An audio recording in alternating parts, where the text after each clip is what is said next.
Long ago in the kingdom of Eldoria, dragons soared freely across endless skies. Their flames lit the night, their roars echoed as kings and protectors of the realm. But time changed everything. A great war shattered the skies. Fear of the dragons grew. The war was fought between the Dragonborn, a powerful alliance of dragons and their human allies who sought to protect the natural balance of the realm, and the Iron Dominion, a ruthless faction of humans and sorcerers who desired to harness the dragon's magic for their own conquest and control.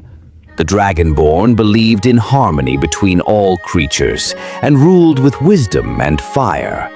The Iron Dominion, however, feared the dragon's power and sought to enslave or destroy them, believing that dominion over magic and the world belonged to humans alone. Battles raged across the skies and lands. Cities burned and skies darkened with smoke and flame. The war shattered kingdoms, broke alliances, and left scars on both earth and heart.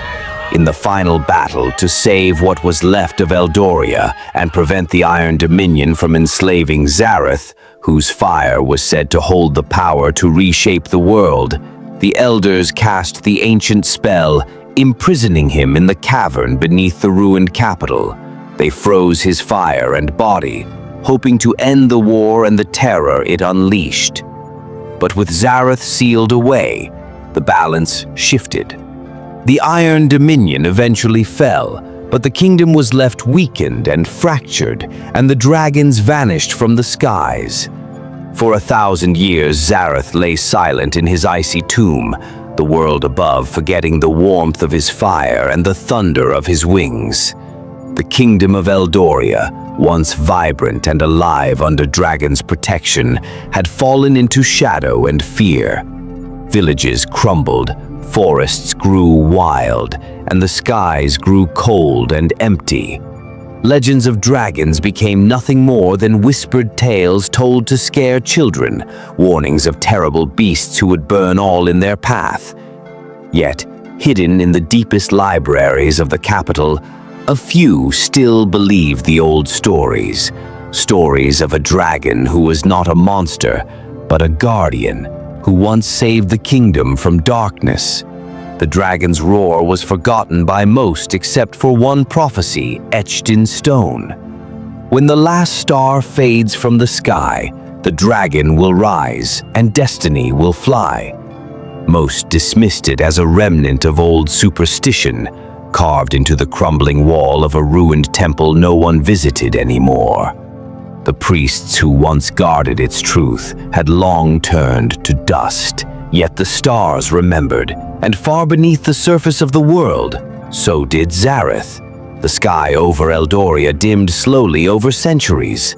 One by one, the stars blinked out, distant fires fading into oblivion. Encased in ice older than memory, began to crack. First a claw, then a wing, then a low growl echoing through the cavern like thunder remembered.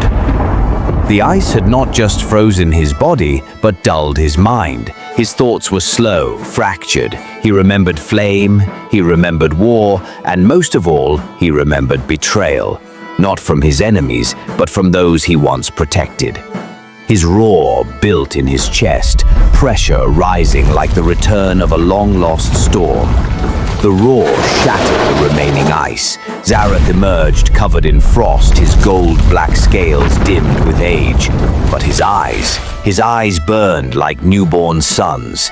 He spread his wings wide enough to scrape the cavern walls and launched himself upward, carving a tunnel through earth and rock until he tore through the surface of the world once more. Wind whipped across broken towers and ghost-ridden roads. No banners flew, no bells rang. The people of Eldoria had grown numb over generations, afraid to believe in legends, blind to wonder, worshipping only survival.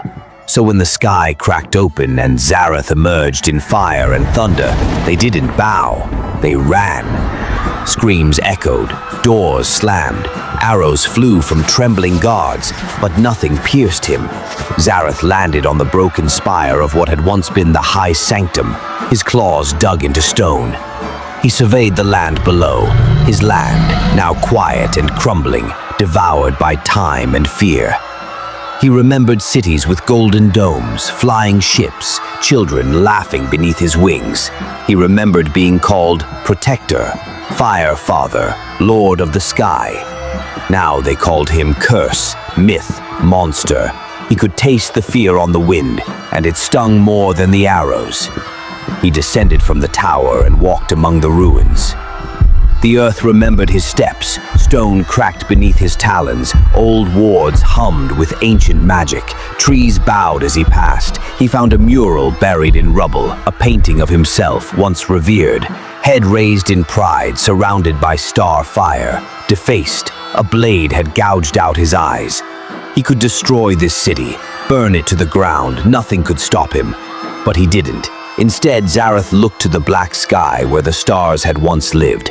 He unfurled his wings, stretched to the heavens, and let out a roar, not of rage, but of awakening. A call, a challenge, and far away, beyond desert, ocean, and forgotten ruins, something stirred in answer. They had felt his roar, felt the return of something once thought extinguished. Zarath had awakened, and with him, the world would remember what it meant to fly. Zarath did not return to a land that wanted him. He returned to a kingdom rotted from within, where cowards ruled from towers of lies, and the name dragon was spoken only in fear. The nobles who once begged for dragonfire to protect their cities now claimed they'd never needed dragons at all. They taught children that Zareth was a monster who tried to destroy the world. They built statues in their own honor and let the names of the old dragons crumble to dust. Zareth flew first to the citadel of Crownfall, where the last surviving bloodline of the false kings ruled like leeches. The sky split open at his arrival. They rang their bells, they sounded their horns, they fired their steel-tipped arrows and launched poison ballistas. None of it mattered. Zareth's roar shattered towers, his flame melted fortresses. The High Duke fled into the catacombs with his elite guard. Zareth followed him underground. "You called me beast!" Zareth snarled, his voice like thunder in stone. "But it is you who fed on your people like a parasite." The High Duke begged. He offered gold, titles, even his own daughter. Zareth answered with fire. The last of the false bloodline died screaming beneath the ruins of the palace. With the false ruler's ash in the wind, Zareth took to the skies and released a roar that split the heavens, a dragon's call. It raced across mountains and oceans, vibrating in the bones of slumbering worms, broken spirits and scattered eggs long hidden by those who feared them. And the dragons heard. They came in flame, from frozen peaks and sunken valleys, from jungles choked in vines, from volcanoes in the void between realms, dragons of silver, stone, storm, and shadow. Some were crippled, some were scarred, but all answered the call of their alpha, Zareth, the Undying Flame. They descended upon the kingdom in wings and fire, the Guild of Silence. Those who once hunted dragonkind for coin had hidden in the old cities. Zareth found them. Their swords shattered, their eyes melted in terror. He gave no speeches, no mercy, no time to lie. He burned them to nothing. The priesthood that cursed the dragons in the name of holy order.